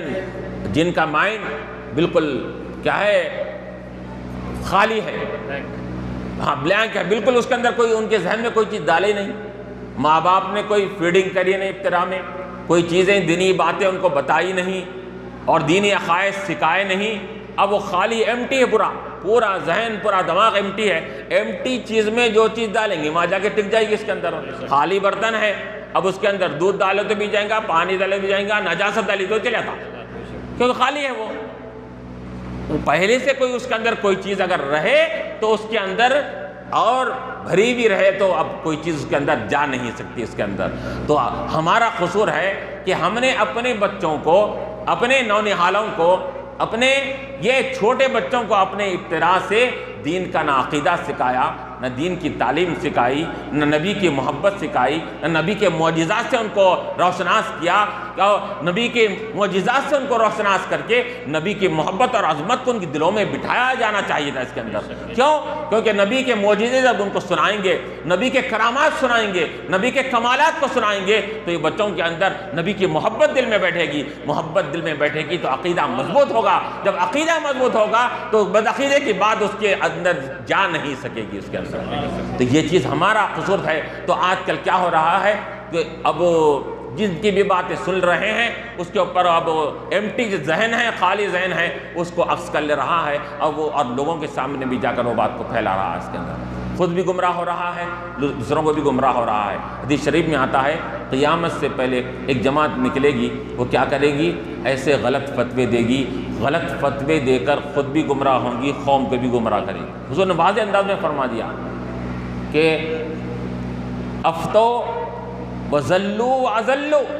فتوے دے کر خود بھی گمراہ ہوں گے، لوگوں کو بھی گمراہ کریں گے اس کے اندر۔ تو فتوے دے رہے ہیں آج بیٹھ کر سوشل میڈیا کے اور فتوے دے رہے ہیں اس کے اندر یہ ناجائز وہ ناجائز، ذکر کو ناجائز بولا جا رہا ہے، نبی کی علم کا ہے معجزات کے ذکر کرنے کو بدعت کا قرار دیا جا رہا ہے، نبی کے کمالات کا ذکر کرنے کو یہاں پر کیا ہے معلوم بدعت قرار دیا جا رہا ہے۔ حضور کی شان بیان کرنا بدعت اگر ہے تو پھر ایمان کیا ہے تمہارے پاس؟ اگر نبی کی ذات اور اس شان کو بیان کرنے کو تم بدعت کر رہے ہو، پھر ایمان کسے کہتے ہیں تمہارے پاس؟ بتاؤ تمہارے پاس۔ ارے جو ایمان کی کسوٹی ہے، نبی کی ذات ایمان کی کسوٹی ہے، نبی ہے، نبی کی محبت ہے تو ایمان ہے، نبی کی محبت نہیں تو ایمان نہیں ہے۔ تمہارے پاس ایمان کی دلیل اللہ اس کی ذات ہوگی، ہمارے پاس ایمان کی کسوٹی نبی کی ذات ہے۔ اللہ کو تو ہر کوئی مانتا ہے، اللہ کو ماننے والا ہر کوئی ہے، لیکن یہاں ہر ماننے والا مسلمان نہیں کہلاتا۔ جب تک کہ نبی علیہ السلام کی ذات کو نہیں مانے گا وہ مسلمان نہیں ہوگا۔ موحد بننا کافی نہیں ہے، موجودہ زمانے میں اللہ کو ایک ماننا کافی نہیں ہے، میرے آقا کو جب تک نہ مانے گا وہ مسلمان نہیں ہوگا، مسلمان نہیں ہوگا تو اس کو نجات نہیں مل سکتی اس کا۔ تو اس وجہ سے یہ نبی کی محبت، نبی کی تعظیم، نبی کے یہ تکریم کے مقامات جو ہوتے ہیں وہاں نبی کی محبت کو، عظمت کو لوگوں کے ذہنوں میں، لوگوں کے دلوں میں بٹھایا جاتا ہے۔ تو اب یہ کیا کر رہے ہیں اس کے اندر اس سے روک رہے ہیں اس کے اندر۔ ارے ایمان کا ڈوز جہاں دیا جا رہا ہے وہ ایمان کے ڈوز سے وہاں لوگوں کو روک رہے ہیں، تو معلوم کیا ہوا کہ تمہارے پاس ایمان کا کوئی معیار ہی نہیں ہے اس کے اندر۔ تو غرض یہ کہ آج کی رات میں اللہ تبارک و تعالیٰ نے اپنے حبیب پاک علیہ السلام کو ایک عظیم معجزے سے سربراہ فرمایا تھا۔ میں نے جو آیت کریمہ کی تلاوت کے شرف حاصل کیا، سبحان الذی اسریٰ بعبدہ، اللہ تبارک و تعالیٰ کو معلوم تھا کہ اس زمانے کے ایسے لوگ دنیا میں پیدا ہونے والے ہیں جو واقعہ معراج کا انکار بھی کر سکتے ہیں، تنقید بھی کر سکتے ہیں اور بیان کرنے والے کے اوپر اعتراض بھی کر سکتے ہیں۔ تو اللہ تعالیٰ نے اس وجہ سے اس واقعے کا ابتدا کس سے فرمائی؟ سبحان سے فرمائی۔ وہ ذات جو پاک ہے، پاک ذات نے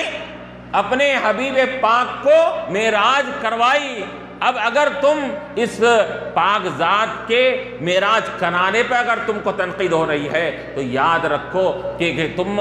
اللہ تبارک و تعالیٰ کی ذات، نبی کا معجزے کا انکار کرنا یہاں پر رب کے قدرت کا انکار کرنا ہوگا، اور رب کی قدرت کا انکار کرنا یہ ایمان سے تم کو نکال دے گا۔ اس وجہ سے اللہ تعالیٰ نے کیا فرمایا؟ سبحان الذی اسریٰ، پاک ہے اللہ کی ذات۔ کس سے پاک ہے؟ عاجزی سے پاک ہے، نقص سے پاک ہے، کمزوری سے پاک ہے۔ کوئی چیز یہ نہیں کر سکتا، یہ نہ کر سکنے سے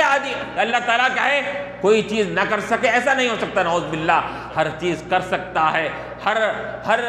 کام اللہ تعالیٰ کر سکتا ہے، یعنی کہ نہ کر سکنے سے اللہ کی ذات پاک ہے، عاجزی سے اللہ کی ذات پاک ہے۔ تو اللہ تعالیٰ واقعہ بیان کرنے سے پہلے سبحان بول کر بتلا دیا، آئندہ بھی جو واقعہ بیان کرنے والا ہوں وہ واقعہ تمہاری عقل میں نہیں آئیں گا، تمہاری سمجھ میں نہیں آئیں گا، تو یہ مت سمجھنا کہ واقعہ کیسے ہو سکتا ہے۔ اس واقعے کو مت دیکھو، واقعہ کرانے والے کو دیکھو، واقعہ معراج جس نے کرائی ہے اس ذات کو دیکھو، وہ ذات پاک ہے۔ سبحان، ارے ایسا پاک ہے کہ ابھی پاکی بیان کرنے والا کوئی نہیں تھا، اس وقت سے پاک ہے، اور پاکی بیان کرنے والے ختم ہو جائیں گے، اس وقت بھی وہ ذات پاک رہے گی۔ اس کی پاکی کا کون اندازہ لگا سکتے ہیں؟ ایسا پاک ہے وہ پاک ذات یہ واقعہ بیان کر رہا ہے۔ الذی اسریٰ بعبدہ، اپنے بندے خاص کو لے گیا، اپنے بندے خاص کو معراج کرائی، آسمان دنیا کی طرف لے گیا۔ اسریٰ بعبدہ، بعبد کا لفظ استعمال فرمایا۔ عبد کہتے ہیں جسم کے ساتھ روح کو جب ہوتا ہے، دونوں کا اٹیچمنٹ ہوتا ہے تو اسی وقت عبد کہا جاتا ہے، بندہ کہا جاتا ہے۔ بعض لوگوں نے کہا روحانی معراج ہوئی، خواب میں معراج ہوئی، مختلف لوگوں نے اس کے اندر کیا ہے یہ تنقیدیں کی، اعتراض کیا اور کہا کہ نہیں، یہ معراج کا واقعہ یہ بیداری میں نہیں ہوا بلکہ یہ خواب میں ہوا۔ بعض نے کہا کہ حضور کے روح مبارک کو معراج کرائی گئی، جسم ساتھ نہیں تھا۔ تو اللہ تعالیٰ یہاں علماء فرماتے ہیں اللہ نے یہاں پر اگر روح کو معراج کرائی ہوتی تو اللہ یہ فرماتا سبحان الذی اسریٰ بروح عبدہ، اپنے بندے کی روح کو اللہ تعالیٰ لے گیا۔ اللہ تعالیٰ روح کا ذکر نہیں فرمایا، بندے کا ذکر فرمایا۔ اور عبد کسے کہتے ہیں؟ اب اسی وقت کہا جاتا ہے جبکہ جسم کے ساتھ روح کے ساتھ جسم موجود ہو اس کا۔ بغیر روح اور جسم کے یہ عبد نہیں ہو سکتا۔ تو اللہ تعالیٰ خود یہ عبد کے ذریعے سے اللہ تعالیٰ فرما رہا ہے ہم نے اپنے حبیب کو معراج جسمانی کرائی، روحانی یا خواب کی معراج نہیں تھی۔ اور علماء نے یہ بھی بیان فرمایا کہ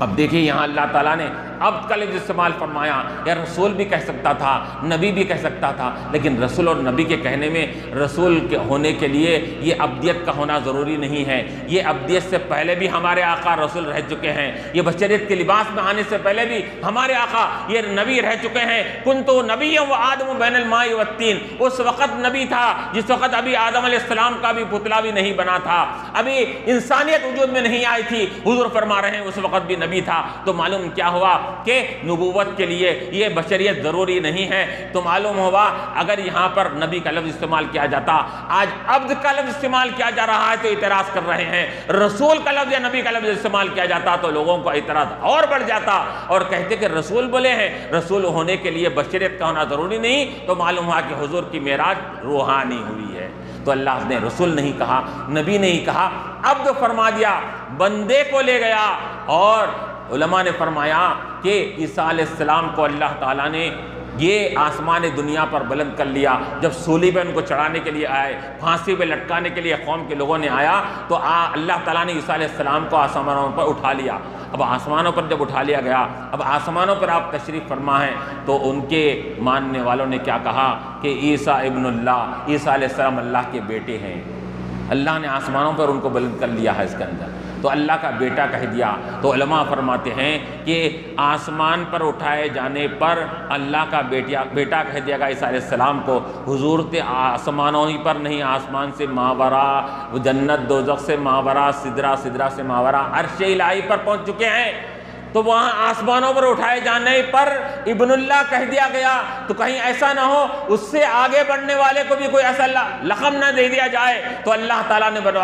بتلا دیا، اے لوگو میرا حبیب علیہ السلام یہ آسمان ہی نہیں بلکہ آسمانوں سے ماورا یہ عرش الہی اور لامکان تک پہنچا، لیکن یاد رکھو وہ لامکان پہنچنے پر بھی وہ عبدیت اس سے خارج نہیں ہوئی، بندہ پن اس سے خارج نہیں ہوا، وہ عبدیت کی شکل میں لامکان کو آیا، وہ بندہ رہ کر لامکان کو آیا، عرش الہی پر آیا۔ تو اللہ تعالیٰ نے یہاں پر عبد کہہ کر بتلا دیا کہ تم ان کی بلندی کے اوپر کہیں تم غلط فہمی کا شکار ہو کر تم بھی ان کو کہیں اللہ کا بیٹا، اللہ کا کوئی اور اس کے مثیل اس کے ہمشبی نہ کہہ دو۔ تو اللہ تعالیٰ نے فرمایا کہ یہ دیکھو یاد رکھو اتنی بلندی کے باوجود بھی یہ اپنے عبدیت ہی کے درجے میں تھے اس کے اندر، اور عبدیت کے درجے میں رہ کر اتنی بلندی حاصل کرنا وہی سب سے بڑا کمال ہے۔ عبد رہ کر لامکاں پہنچنا یہ آپ کا کمال ہے۔ اب تو کئی ہوئے ہیں دنیا میں، بندے تو کئی ہوئے دنیا میں، لیکن کوئی بھی وہ اس مقام تک نہیں پہنچ سکا۔ ہمارے آقا علیہ السلام کی عبدیت کا کمال ہے، بندہ پر کا کمال ہے، آپ عبد رہ کر بھی لامکان کو پہنچ رہے ہیں۔ تو یہ بعبدہ لیلا من المسجد الحرام الی المسجد الاقصی، مسجد حرام سے مسجد اقصی کو لے گئے۔ وہاں سے پھر کیا ہوا، پھر وہاں سے اللہ تعالیٰ نے مسجد اقصی میں امامت ہوئی، نماز پڑھائی گئی۔ وہاں پر علماء نے لکھا کہ حضور پاک علیہ السلام کو اللہ تعالیٰ نے رحمت للعالمین بنا، تمام عالمین کے لیے رحمت بنا دیا۔ اس کے اندر آپ ہر ایک کے لیے رحمت بھی ہے، ہر ایک کے پیشوا بھی ہے، ہر ایک کے امام بھی ہے، ہر ایک کے قدوہ بھی ہے آپ۔ تو آپ مکے میں رہ کر یہ ابو بکر، عمر، عثمان و علی کو نماز پڑھا رہے تھے، تو معلوم ہوا کہ یہ انسانوں میں سب سے باکمال شخصیت ان کی ہے۔ تو انسانوں کے امام بن کر اللہ تعالیٰ نے بتا دیا تمام انسانوں کے یہ امام اگر ہیں تو حضور پاک علیہ السلام ہیں، کیونکہ حضور ابو بکر کو بھی پڑھا رہے ہیں اور عمر کو بھی پڑھا رہے ہیں، عثمان کو بھی پڑھا رہے ہیں، علی رضی اللہ عنہ کو بھی پڑھا رہے ہیں، عشرہ مبشرہ بھی پیچھے ہے، سب کی امامت کر کر اللہ تعالیٰ نے بتایا تمام بنی نوع انسان کے امام ہے۔ پھر وہاں پر مسجد اقصی کو لے گئے۔ وہاں جانے کے بعد اللہ تعالیٰ نے وہ اب تمام انبیاء علیہ السلام کی امامت کر کے بتا دیا کہ یہاں تو صرف کون لوگ لوگ تھے موجودہ زمانے کے، یہاں پر یہ آپ کے چاہنے والے تھے، صحابہ کرام تھے، مسجد اقصیٰ کو لے کر بتلا دیا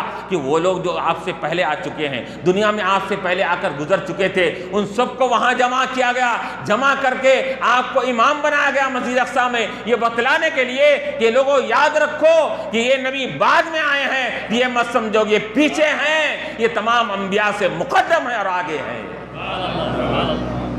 وہاں امام بنا دیا گیا، پھر اس کے بعد وہاں سے آسمان دنیا پر لے جایا گیا، آسمان دنیا پر حضور پاک علیہ السلام تشریف لے جا رہے ہیں، وہاں پر فرشتوں کو ناز ہے اپنی عبادت پر، اپنی تسبیح پر، اپنے تقدیس پر، وہ ایک کچھ فرشتے جو تسبیح کرتے ہیں دوسرے نہیں کرتے، کوئی رکوع میں ہے، کوئی سجدے میں ہے، کوئی قیام میں ہے، کوئی قومے میں ہے، وہ ہر ایک کو اپنے اپنے کیا تسبیح کے اوپر ناز ہے اس کے اندر، لیکن اللہ تبارک و تعالیٰ نے حضور پاک علیہ السلام کو جب آسمان دنیا پر لے گئے، 7ویں آسمان پر پہنچے تو روایت میں آتا ہے کہ جس طرح کی کعبۃ اللہ یہاں پر ہے، وہاں پر بھی ایک 7واں آسمان کے اوپر بیت المعمور ہے، وہ فرشتوں کا یہ قبلہ ہے، یہ انسانوں کا قبلہ ہے، وہ فرشتوں کا قبلہ ہے، فرشتے وہاں پر روز طواف کیا کرتے ہیں، تو وہاں پر روایتوں میں آتا ہے پھر وہاں ایک نماز ہوئی،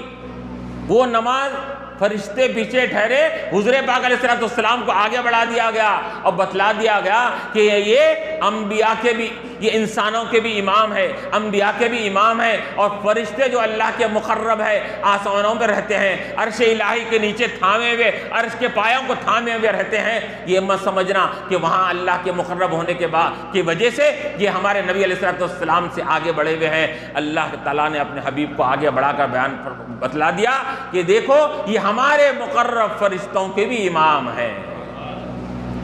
تو 3 جگہ امامت کر کے آپ کی امامت کو مسلم کر دیا گیا، ثابت کر دیا گیا اس کے اندر۔ تو پھر اس کے بعد پھر روایتوں میں یہ بھی آتا ہے کہ اللہ تبارک و تعالیٰ نے حضور پاک علیہ السلام کو آسمان دنیا کی طرف جو آپ کو لے گیا، تو روایتوں میں آتا ہے کہ فرشتوں کی یہ آرزو تھی، تمنا تھی، ہر فرشتہ، لاکھوں کروڑوں اربوں وہاں پر فرشتے ہیں، روایتوں میں آتا ہے کہ آسمان دنیا کے اوپر ہر انگل پر ایک فرشتہ ہے، ہر انگل پر ایک فرشتہ ہے، کوئی رکوع میں ہے، کوئی سجدے میں ہے، کوئی قیام میں ہے، کوئی تسبیح میں ہے، تقدیس میں ہے، اتنے فرشتے ہیں، آسمان کی کوئی حد نہیں، پھر ہر آسمان پر اتنے فرشتے ایک انگل پر، اس کی کون حد بیان کر سکتا ہے، ان کی تعداد کون بیان کر سکتا ہے، اتنے فرشتے ہیں۔ تو یہ فرشتے، ہر فرشتہ تو روئے زمین پر آ نہیں سکتا، یہ فرشتوں کی آرزو تھی کہ اے بار الہ، تیرا محبوب وجہ تخلیق کائنات، جس کی وجہ سے تو نے کائنات کو بنایا، جس کی وجہ سے تو نے یہ تمام یہ کائنات کا یہ سجایا، اے بار الہ ان کو دیکھنے کی ہمارے اندر بھی خواہش ہے، اے بار الہ ہم تو وہاں جا نہیں سکتے، تیرے حبیب کو یہاں پر تو لا۔ تو اللہ تعالیٰ نے ان کی خواہش کو پورا کرنے کے لیے حضور پاک علیہ السلام کو آسمان دنیا کی طرف آپ کو عروج فرمایا، ہر آسمان پر جا رہے ہیں، ہر آسمان کے فرشتے سے پہلے آسمان پر جا رہے ہیں، پہلے آسمان کے فرشتوں سے مل رہے ہیں، دوسرے آسمان پر جا کر دوسرے آسمان کے فرشتوں کی آرزو پوری کر رہے ہیں، تیسرے آسمان پر جا کر ان کی آرزو اور منت کو پوری کر رہے ہیں، 7واں آسمان پر جا کر حضور علیہ السلام یہاں پر یہ سفر بھی طے ہو رہا ہے، رب کے قرب کے مداری بھی طے ہو رہے ہیں، اور کئی لوگوں کی آرزو اور منتیں بھی پوری ہوتی جا رہی ہے، اس کے اندر فرشتوں کی آرزو بھی پوری ہوتی جا رہی ہے۔ تو حضور، تو اس وجہ سے اللہ تعالیٰ نے حضور کو ان کے فرشتوں کی خواہش کی وجہ سے آسمان پر لے جا کر حضور سے ملاقات کا شرف عطا فرما دیا اور بتلا دیا کہ لوگوں اے فرشتوں تم وہاں نہیں جا سکتے۔ لیکن روایتوں میں یہ بھی آتا ہے کہ انہوں بارہا طلب کرتے تھے، خواہش کرتے تھے تیرے حبیب کو یہاں پر لا، تو اللہ تعالیٰ کیا فرماتا کہ اے فرشتوں انتظار کرو، اے فرشتوں انتظار کرو، ایک دن آنے والا ہے، معراج کی رات ہوگی، اس رات میں ہم اپنے حبیب علیہ السلام سے اپنے ایک خصوصی طور پر ملاقات کرنے والے ہیں، اور تنہائی میں ان سے یہ ملاقات کرنے والے ہیں، ہم کلامی کرنے والے ہیں، اپنے دیدار سے ان کو مشرف کرنے والے ہیں۔ جب وہ آئیں گے ہم تم کو ان کے دیدار سے ہم تم کو مشرف کر دیں گے۔ تو آج کی رات اللہ تعالیٰ نے ان کی اس تمنا اور آرزو کو بھی پوری فرمایا، اور پھر وہاں سے ہوتے ہوئے اللہ کے نبی علیہ السلام وہاں جنت کا مشاہدہ کیے، دوزخ کا مشاہدہ کیے، جنت میں جنتیوں کے اپنے کیا ہے عاشقین کے، اپنے چاہنے والوں کے مدارج کو بھی آپ نے دیکھا کہ ابو بکر کا یہ محل ہے، وہ حضرت عمر کا یہ محل ہے، حضرت عثمان کا یہ محل ہے، حضرت بلال کا یہ معاملہ ہے۔ ہر ایک کا مشاہدہ کرتے ہوئے دوزخ کا بھی آپ نے مشاہدہ فرمایا کہ وہاں پر حضور کے نافرمانوں کا کیا عذاب دیا جا رہا ہے، کیسے ان کو وہاں سخت سے سخت عذابیں اور تکلیفیں ان کو دی جا رہی ہے۔ آپ نے وہاں ہر ایک کے وہاں پر مختلف قسم کے جیسا گناہ ہے اس گناہ کے لحاظ سے ان کو عذاب دیا جا رہا ہے۔ اور سب سے بڑا جیسا کہ گناہ جو ہے وہ نماز کا ترک کرنا ہے، تو آپ نے دیکھا ایک قوم کے سر کو پتھروں سے کچلا جا رہا ہے، پھر وہ کیا ہے کچلنے کے ساتھ ہی وہ ختم ہو جاتے ہیں، پھر ان کو دوبارہ زندہ کیا جاتا ہے، زندہ کیے جانے کے بعد پھر ان کو پھر وہ پتھروں سے ان کو کچلا جا رہا ہے۔ یہی کام ان کے ساتھ ہو رہا ہے۔ آپ نے فرمایا کہ جبرائیل یہ ان کے ساتھ یہ معاملہ کیوں ہے؟ تو جبرائیل علیہ السلام نے فرمایا کہ اے یا رسول اللہ صلی اللہ علیہ وسلم، یہ آپ کی امت کے وہ لوگ ہیں جن کا سر اللہ کی بارگاہ میں نماز کے لیے جھکتا نہیں تھا، اللہ کی بارگاہ میں سجدہ کرنے کے لیے سر کو جھکاتے نہیں تھے، نمازوں میں کوتاہی کرتے تھے۔ آج ان کے سروں کو کچلا جا رہا ہے یہاں پر۔ کیوں؟ اس وجہ سے کہ علماء نے جو لکھا اس کے اندر کہ نماز جس طرح کے اسلام ایک جسم واحد کی طرح ہے، ایک جسم گویا کہ ایک اسلام کیا ہے ایک جسم واحد کی طرح ہے، اور اس جسم کے اندر سر کا جو مقام ہے اسلام میں نماز کا وہ مقام ہے۔ سر کا جو مقام انسان کے جسم میں سر کو جو مقام ہے وہ مقام اسلام میں نماز کو وہ مقام دیا گیا ہے۔ اب اگر یہ جسم پورا ہو، اگر منڈی نکال دیا اگر تو جسم باقی رہ سکتا ہے؟ نہیں رہ سکتا۔ تو معلوم ہوا کہ نماز کے بغیر اسلام کا تصور نہیں ہو سکتا، مسلمان کا تصور نہیں ہو سکتا۔ یہ مثال علماء نے دیا ہے اس کے اندر۔ تو اس وجہ سے علماء نے کیا لکھا کہ اب جب حضور آگے بڑھتے ہوئے جب وہاں پر پہنچتے ہیں تو آپ کو تحفہ دیا جاتا ہے، وہ نماز کا تحفہ دیا جاتا ہے۔ تو علماء فرماتے ہیں ہر عبادت اللہ تبارک و تعالیٰ نے جتنے عبادات ہیں اس کے اندر روزہ ہے، زکوٰۃ ہے، حج ہے، خیرات ہے، دوسری عبادات ہے، یہ سب عبادتوں کو اللہ تعالیٰ نے روئے زمین پر فرض فرمایا، لیکن وہ عبادت جو اسلام کے لیے ایک سر کی حیثیت رکھتی ہے اللہ تعالیٰ نے اس کو آسمانی دنیا پر حضور کو معراج کے موقع پر عرش پر بلا کر اللہ تعالیٰ نے نماز کی فرضیت کو ثابت فرمایا۔ تو اس کی اہمیت کو بیان کیا جاتا ہے کہ اس کی اہمیت کو دیکھو کہ اللہ تعالیٰ نے وہ فرض کی ہے کہ فرض کرنے کے لیے اپنے حبیب علیہ السلام کو عرش پر بلا کر وہاں پر نماز کو فرض فرمایا۔ تو اس وجہ سے علماء نے کیا لکھا کہ حضور پاک علیہ السلام جب آگے تشریف لے گئے، جنت و دوزخ کا مشاہدہ فرمائے، سدرہ کے پاس پہنچتے ہیں، سدرہ کے بعد اس کے بعد جبرائیل علیہ السلام بھی وہاں پر ساتھ چھوڑ دیتے ہیں، آگے بڑھتے ہیں، اور آگے جانے کے بعد وہاں پر لامکاں عرش الہی کے اوپر یہ لامکاں ہیں۔ لامکاں کسے کہتے ہیں؟ جس کا کوئی جگہ اور مکان کا تصور بھی نہیں کیا جا سکتا، اس کو لامکاں کہا جاتا ہے، جہاں پر اللہ تبارک و تعالیٰ کی خصوصی تجلیات ہوتی ہیں۔ وہاں حضور پاک علیہ السلام وہاں پر پہنچتے ہیں، اور وہاں پر جانے کے بعد یہ روایتوں میں آتا ہے کہ اللہ تبارک و تعالیٰ سے یہ ہم کلامی ہوتی ہے، یہ بات چیت ہوتی ہے، اور بات چیت ہونے کے بعد اللہ تعالیٰ خصوصی تحفے تحائف اپنے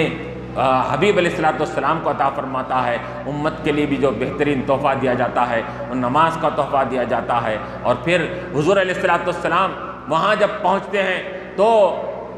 اللہ تبارک و تعالیٰ سب سے پہلے 50 نمازوں کو فرض فرماتا ہے۔ حضور وہ 50 نمازوں کا تحفہ لے کر واپس ہو جاتے ہیں۔ اب یہاں دیکھیے، یہاں پر علماء فرماتے ہیں کہ حضور پاک علیہ السلام رب کے دیدار، اس کی ہم کلامی کے یہ کیا ہے اس کے لذت میں، اس کے مزے میں ایسے مستغرق تھے کہ 50 نمازیں بھی آپ کو بالکل معمولی معلوم نہیں اس کے اندر۔ ارے ایسی ذات جس کی تجلی کا یہ عالم ہے، جس کی ہم کلامی کا یہ عالم ہے، جس کی ذات سبحان اور پاک ذات ہے، ارے اس کی ذات کی عبودیت کے لیے، اس کی بندگی کے لیے اگر 50 نمازیں اگر ہم پڑھ رہے ہیں تو اس میں کیا بڑی بات ہے۔ حضور ایسے استغراقی کیفیت میں تھے اللہ کا دیدار کرنے کے بعد کہ آپ نے 50 نمازیں بھی آپ کے اوپر بار معلوم نہیں ہوئی، آپ وہ نمازوں کو تحفہ لے کر آ گئے۔ نیچے جب آئے،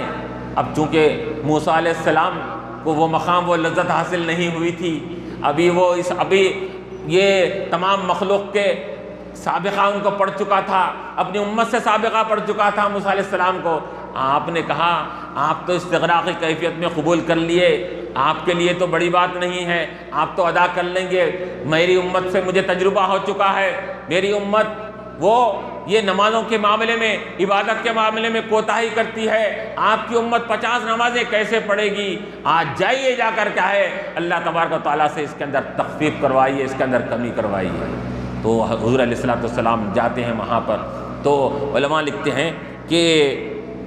وما خلقت الجن والانس الا لیعبدون، کہ اللہ تعالیٰ نے قرآن میں جو فرمایا ہم نے جنات اور انسان کو ہماری عبادت کے لیے پیدا فرمایا،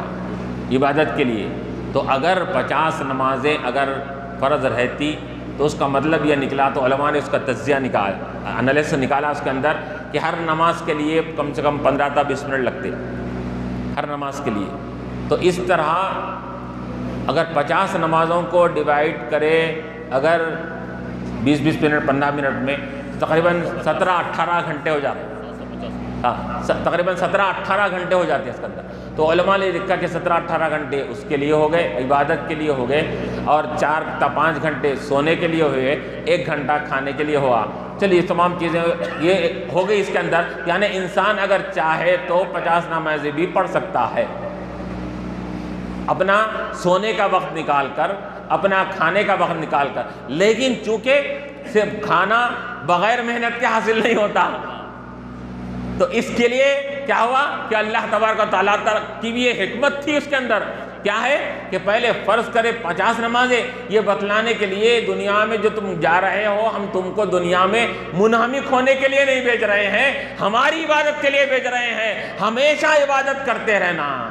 لیکن چونکہ عبادت نہیں کر سکتے، پیٹ بھی پالنا ہے، روٹی کپڑا مکان ہے، روٹی کپڑا مکان کے لیے محنت کرنا ہے، تو اللہ تبارک و تعالیٰ نے اس کے لیے تخفیف کرتے کرتے 5 نمازوں کو رکھ دیا اس کے اندر۔ ٹھیک ہے تم یہ دنیا میں محنت کرو، مزدوری کرو، پیشہ اختیار کرو، نوکری کرو، تجارت کرو، سب کرو، لیکن یاد رکھو کہ پہلے تو ہم نے تم کو 17 گھنٹے کی عبادت فرض کی تھی، اب ہم تمہارے لیے صرف 1 گھنٹے کی عبادت کو باقی رکھا ہے۔ کیونکہ اگر دیکھا جائے تو 5 نمازوں کے لیے 15 منٹ کے لحاظ سے بھی اگر اطمینان سے اگر پڑھے ہر نماز، تو اس 1.25 گھنٹے کے اندر 5 نمازیں مکمل ہو جاتی ہیں۔ تو اللہ تعالیٰ نے تخفیف کرتے کرتے یہ اتنی تخفیف فرما دی کہ 17 گھنٹے کی عبادت کو اللہ تعالیٰ نے 1 گھنٹے 1.25 گھنٹے میں تبدیل کر دیا، لیکن بتلا دیا اگر اسی کو اگر تم پابندی سے ادا کرو گے، 17 گھنٹے والی نماز اور عبادت کو 1 گھنٹہ 1.25 گھنٹے میں کی اگر پابندی کر لو گے تو ہم 17 گھنٹوں کی عبادت کا ثواب عطا فرمائیں گے، تم کو 50 نمازوں کا ثواب تم کو عطا فرمائیں گے۔ تو یہ اللہ تبارک و تعالیٰ کہ یہ کرم نوازی ہے کہ اللہ تبارک و تعالیٰ نے یہ جو فرما دیا 50 تو ما یبدل القول لدی، اللہ کے پاس یہ الفاظ کی تبدیلی نہیں ہوتی۔ 50 فرما دیا تو اللہ تعالیٰ نے فرمایا کہ ہم 50 فرما چکے ہیں، یہ تعداد میں فرضیت میں کمی ہوئی تو ہوئی، لیکن ثواب میں ہم کمی کرنے والے نہیں ہیں، ہم 50 بول دیے، 50 کا ثواب دے کر رہیں گے 5 نماز پڑھنے والوں۔ تو یہ اللہ تعالیٰ کی کرم نوازی تھی۔ تو یہ غرض کے آج کی رات میں اللہ تبارک تعالیٰ نے امت مرحومہ کے اوپر نماز کو فرض فرمایا، اور پھر اس کے بعد اور مختلف روایتوں میں آتا ہے آمن الرسول کی جو آخر کی آیتیں ہوئی وہ بھی کہا ہے حضور پاک علیہ السلام کو تحفے میں دی گئی۔ آپ امت سے جا کر یہ کہیے، یہ آخری کے جو دعائی کلمات ہے، ربنا لا تؤاخذنا ان نسینا و اخطانا، یہ کلمات ایک تحفہ ہے امت کے لیے۔ وہ امت جب تک یہ کلمات پڑھتے رہیں گی ہم اس کی بخشش کرتے رہیں گے۔ اس کے اندر یہ تحفے تحائف کو لے کر حضور پاک علیہ السلام یہ دنیا میں یہ روئے زمین پر آپ تشریف لاتے ہیں اس کے اندر، اور جب تشریف لاتے ہیں تو کیا ہے کہ معاملہ ایسا ہو رہا ہے کہ اس وقت میں اتنے لمبے چوڑے یہ تمام معاملات طے ہو رہے ہیں، اس کے اندر سب سے ملاقات ہو رہی ہے، ہر احوال دیکھ رہے ہیں، جنت کے پورے احوال معلوم کرے، دوزخ کے احوال معلوم کر لیے گئے، اور سدرہ اور فرشتوں سے ملاقات ہو گئی، ہر نبی سے ایک ایک آسمان پر ملاقات ہوئی۔ یہ سب چیزیں اگر یہ واقعات اگر بیان کیے جائے تو ایسا معلوم ہوتا ہے کہ اس کے لیے کئی گھنٹے بلکہ کئی دن لگ جاتے ہیں اس کے لیے، لیکن واقعہ یہ کتنی دیر میں ہوا، یہ اس کا اشارہ ہم کو اس سے ملتا ہے کہ زنجیر بھی ہلتی رہی، بستر بھی رہا گرم، تا عرش گئے اور چلے آئے محمد صلی اللہ علیہ وسلم۔ وہ ہر عالم کی رحمت ہے، کسی عالم میں رہ جاتے، یہ ان کی مہربانی ہے، یہ عالم پسند آیا۔ وآخر دعوانا ان الحمدللہ رب